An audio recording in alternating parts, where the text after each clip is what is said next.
stupid. I like it. Go. Alright, the word tonight. Wait, I'm about to translate. Yeah, put the Bev in hand. Yeah, we clap. The word tonight is Bev. nighttime. So I'm going first. Evan's about to go first. I'm about to be pretentious with these headphones. You're not. The mic's not gonna pick you up. I'll move closer. Thing. So the first song we're doing is a Buckethead song called Bucket boy.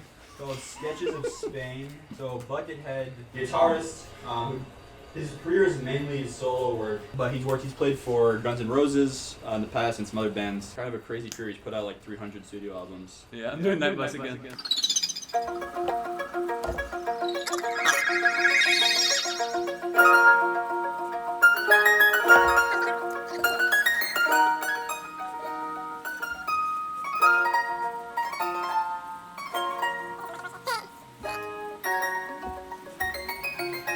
I ripped the slit. I ripped this when it comes on. But you! My Bev's in hand, dog. My favorite part of that song was the guitar solo. No,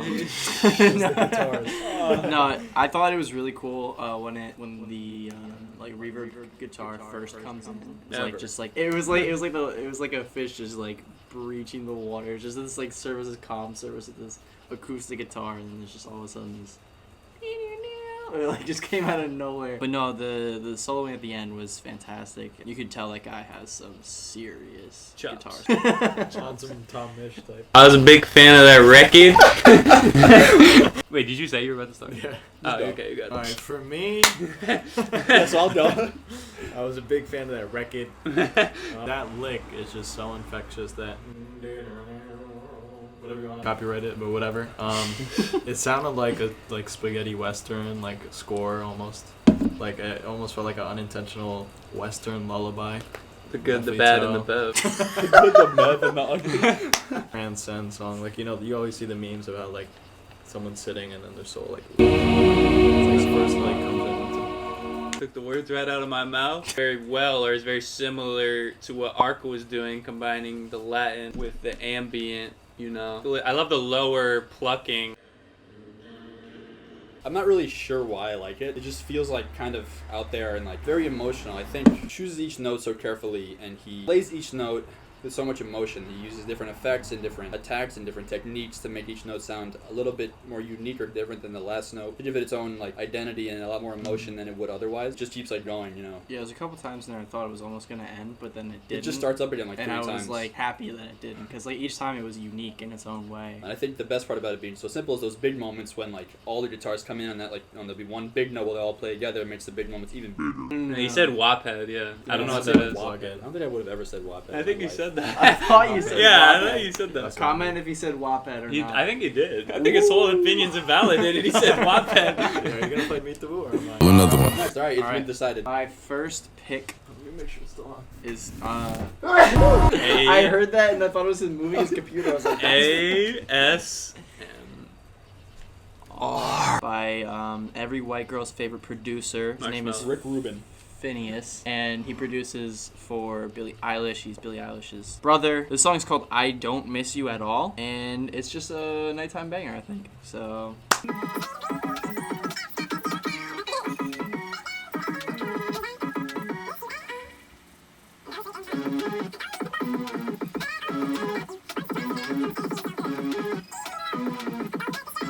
I'm gonna go first. That was on some cash shit by Megan Stallion type. Alright, I like that song a lot. I think the best part of this song is the simplicity in the instrumental. We started playing, I could almost see it in like the DIW. Like I could almost see the notes mapped out. It's just like, it's just that simple. But I think it's great. I love the lack of reverb on the like Rhodes piano, and the drums too are great. They're not just nice and simple, but they do the job. And I love the structure. It's like the beginning, and it's very simple. Then it gets to the middle where that like synth bass comes in, and he's trying to prove to himself that he doesn't miss the person, even though he really does, and it gets more energized as he's trying to prove to himself that zone out. Yeah, really like that record. I really liked the punchiness of the drums. Very deliberate and like knows exactly what kind of sound he wants to bring. He definitely had some great lyrics. Honestly, a lot of better writing than some Billie Eilish songs I heard. So maybe actually he probably writes some co-writes and shit. I want to crash my. I heard your song, so I heard our song. Definitely The F. Fitzgerald line.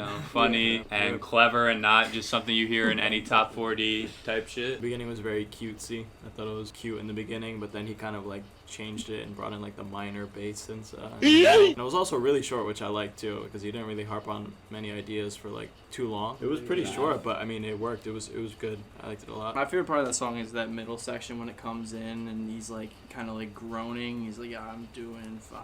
Like, you know. But yeah, it's just I don't know. I like that song a lot. I'm glad you guys enjoyed that one. So, Carlos, am I up or are you up? I ask am I up because Leave a comment. Who should be up next? Drop a comment. You want to go next? Last is the best. Last is the best slot because then you just get to send it at the end. No, it's actually a race. We're racing to be done, and I'm in first and you're in last. See Vince Carter with Paul Kenny's victory. Yeah, why don't you just judge an album by its No, cover? I'm not saying it's bad. I'm just saying. Why are you covering Covering the Sing, album dude? cover. Alright, we're gonna do Neon Pattern Drum by John Hopkins, electronic ambient producer. Nicholas Jar type or what? Similar, I would say. But yeah, that's all I'm gonna say. We'll let it rock. To see Vince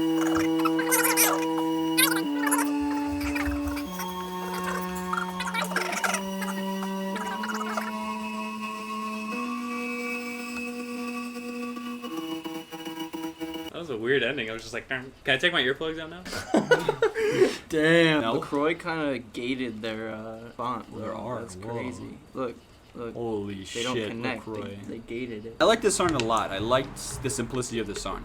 It felt like it was like almost like a challenge for this guy to take this very simple idea and to make it, to reinvent it as many ways as he could in like the 6 minutes, you know, that he had. He did add other elements, but you know, the main idea and the theme were the same the whole song, the whole time through. And he had to try to figure out how he was gonna add this element here and that element there and change the whatever this and that to keep it interesting the whole way through. Yeah, he used a lot of effects. Like in the and a half is him just like bringing in the drums, slowly modulating them in. Yeah, which it I felt thought like was really cool. In the beginning, it was like he was making the other sounds out of that first sound. Like, Yeah, it's not like a crazy like synth line. It's very simple, but the way he uses it, it modulates it and kind of programs the drums. It's kind of like an experience of a song. I also love that it was in 5. It felt like to me the song was like in waves almost. You know, it like came in and it crashed on you when all the when all the drums came in, and it was kind of like almost like a club banger, and then it kind of droned out and like washed away into And then another. the bells came back in. Yeah, and You then heard- another ambient section, and then it crashed again. Yeah. Yeah, I liked how percussive the sample or the synth was. Like, I'm kind of napping the show the whole time. I was like, Alright, go All right, ahead. last and least. so I guess we haven't really done a jazz song yet. Jay Dilla is known for Jay Dilla the GOAT. We're gonna do Think Twice. Hip hop producer, most well known for his drum work.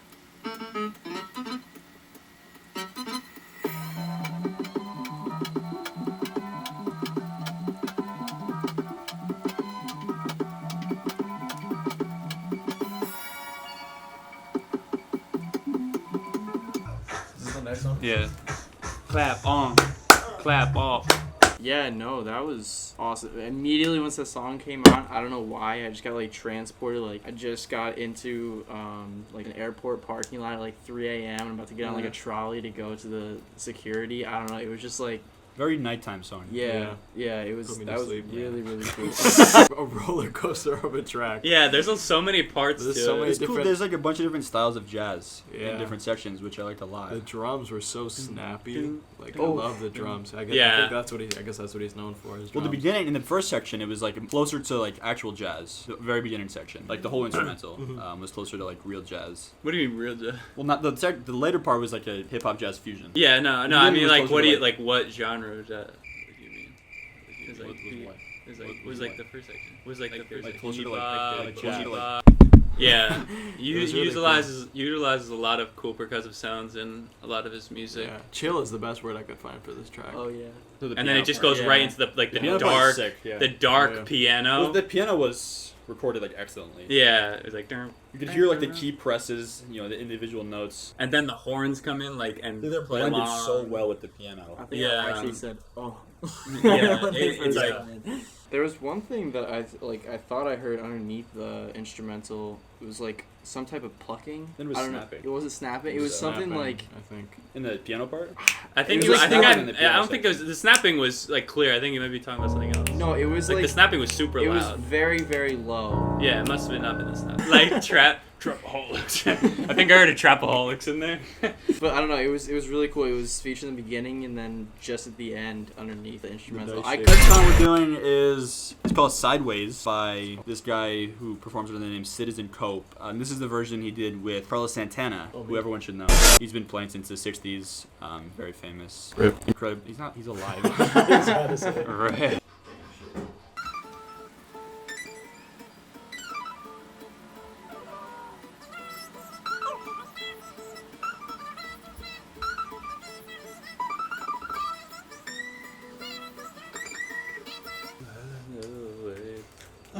I instantly thought of like Tut.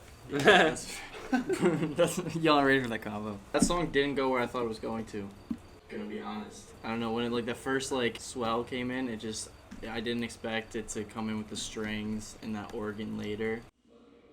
I definitely liked the tone of the guitar. It was kind of interesting. Guitar definitely came through like super strong. I don't know if that's how it would. I mean, it's mixed sound. really high on the song. Like, Yeah, it's a lot. It's different from like other songs I've heard in this vein. You know, Santana's playing really helps propel the song forward. He brings a lot of energy, even though it's not like frantic. You know, he just injects it with a little bit of movement and stuff. Like, you know, in the beginning verses, there'll be a vocal line, and then there's kind of like this call and response with the vocals in Santana. There'll be a line and he'll play a little lick back and forth, which I think helps move the song forward a line, keep you interested. His lyrics are very repeated. I think that Carlos Santana was almost needed in this track, but it was a great addition. One thing I wish, like I did like the mellow tone of like the main part of the chorus. I just wish like near the end section, like he repeated it a lot of times. Just kind of like repetitive. So I wish that it would be cool if he just dropped out and it was like all Santana.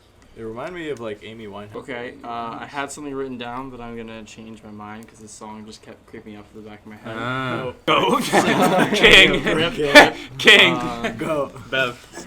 I'm gonna go with the song "Grass Stains" by Rex Orange County. Wait, we already did Rex.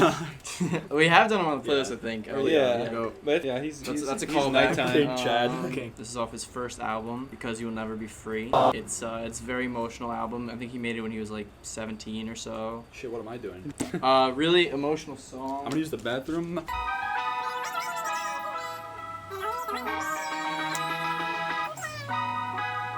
I was like, I don't know if I can go for another 7 tracks of that now.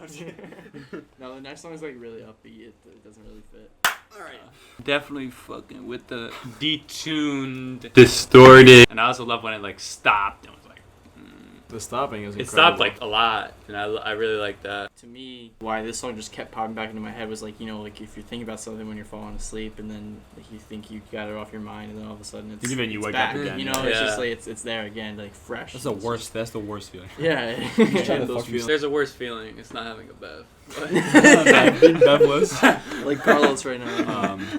I kept thinking, like in the early, maybe the first half of the song, kind of expecting or wanting the drums to come in, right? Does it feel like there's breaks, and I was gonna think, oh, the next time it comes in, it'll be with drums or something like that. But it never happened, and I think that's a really good thing. I think, you know, listen to the lyrics, which I was able to catch most of, which is a rarity for this playlist.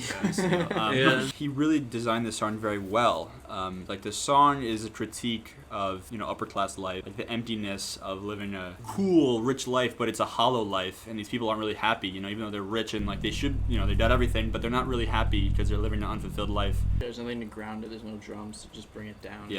It's all up in the air, you know. Good record. Would definitely Kinda sign pick, him like, to my short label. ones. To K Sign to like Records. highly successful recording artist. I would sign I'd him. sign him to my record. To K Records. K Records. K right, yeah, Vic and I. Shoutmaster Records. Vic and I. K Records right here. And then, then would be an excuse for to see Calvin in court because he'd be suing us. He'd be suing us. we could Hey, have. Calvin, it's you. Hey. Yo, what's up? Whoa. Whoa. We're gonna do a song called "At the Door" Oh, the new abnormal. Okay. by The Strokes. The Smiths. Go shit. Strokes. Lead single, The Strokes. No introduction needed. We're in New York, like no introduction.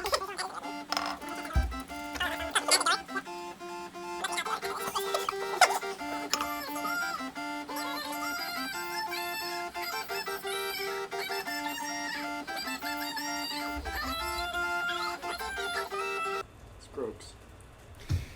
when they was like, Like the cascading thing? yeah.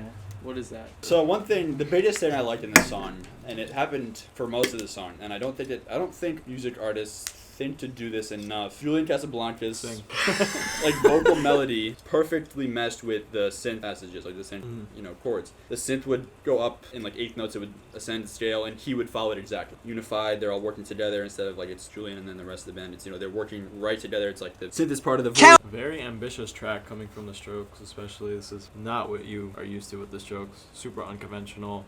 He did it so well. It's mainly just like Julian Casablancas just flexing his vocal chops.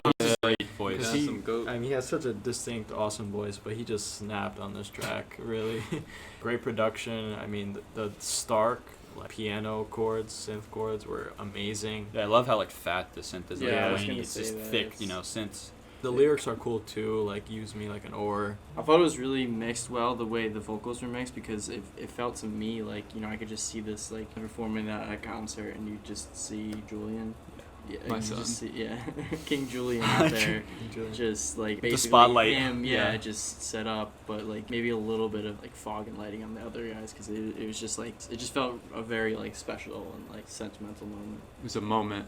Yeah, at least a bow moment. Yeah, at least. Something about the production that I really love and I love to hear is like sort of the illusion of amateurity. Like it seemed like the mix on the bass was like sort of amateurish and really fat. It feels like something. I don't know. It seems to me amateurish, even though obviously it's really like mixed well. By the way, illusion of amateurism might be like the greatest like phrase I've ever heard in my entire life. That's what I am when I make music. It's just the illusion of it. So I'm actually pro. Really reminds me of this artist that I'm gonna pick. Be happening. The Modern Lovers. Oh. And the song is called "Dance with Me." These headphones are so weird. I feel like I put them on and how like the many air pressure vibes? and like the This ear is cups like is on vibes. off and it like fucks up my ears. Massachusetts That's band. it. Massachusetts. The Massachusetts band, heavily Band. influenced by the greatest band of all time, the Velvet Underground. Some very boyish, amateurish singing, sort of similar to Be Happening, the other greatest band of all time.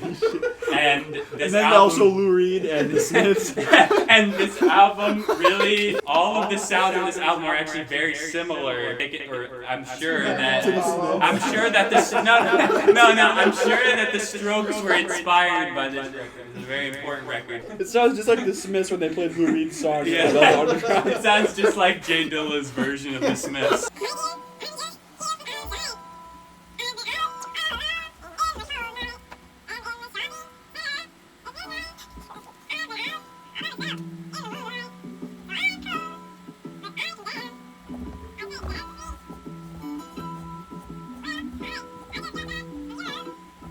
I know you guys aren't gonna like it. No, it's cool. It's a very interesting song. It is. I almost started laughing hysterically when he said, "I learned a lot." That was what I was like, what? So Vic in the last song said illusion of amateurism. This song is illusion of amateurism. Yeah. The So I vocal have one performance thing to say. is absolutely the illusion of like amateurism. This is what Be Happening thinks they sound like. Yes. Yeah. Yeah. This But is they what do. think they sound like. But they're Yeah. The good vocal too. performance was very reminiscent of like Calvin's. But like this time it was like intentional. It was. Flipping I think shit. it was really cool because the singer is trying to create this character. It sounds like maybe he was like drunk or something. Yo, you know that meme Okay. No, seriously though. You know that meme a long time ago? It was Homer in the bar and it said Jonathan Richman on Insane Johnny. Yeah. That's Jonathan Richman. So that's like the Oh, character. wait. That's the character he's trying. That's him. That's Oh, the name shit. of the singer. Damn, Yeah. Johnny was on it. Look at us. We learn new things about Johnny every day. Insane. Yeah, so he's creating this character who I presume is drunk or something. I think he does a really good job being that character. There's parts in the beginning where like he sings very melodically and perfectly, in tune, and then it will every few seconds for a second or two it will be turned like into like spoken word or like really really amateur vocal performance. So you can tell it's like not right. And then he'll get closer or further away from the mic at times. You can really hear like it's not. He doesn't really know like where he's supposed to be or like how he's supposed to sing. And I think it really helps build this character like really convincingly. Yeah, I kept on drawing lines to Be Happening. Yeah. Because this is what Be Happening thinks it sounds like. Like this is what they're going for, but it's just. Which is fine. They do deliver. Be Happening delivers. Do not forget. Yeah. I thought the instrumental was actually really cool, despite The it being- bass was cool. Yeah, it was like Huge bass. yeah. I think that's the strongest part. Yeah. And then there was like it would like clip on those big sections. Like, They clip like crazy. The beating of the bass, it's like, I don't know, like I guess I've listened to a lot of hip hop, but it's like very 808, like. For sure, I totally agree. I thought that was for sure my favorite part of that song. It was well for done. sure, I'm gonna have to agree. That's a goofy long ass song. All right, that's it. Thanks for watching. For walking. Oh yeah, Scott. The happening is good Okay, too. so thanks for watching the video. That was our nighttime playlist. Nighttime. Put that on if you've fallen asleep to Arms of Orion too many times. Fall asleep to these songs instead. Asleep to these songs. Leave a comment if you think something about something else. Give us another word, as always. Even though we don't, we just use our own words. We don't. Yeah. Maybe next time. Please give us.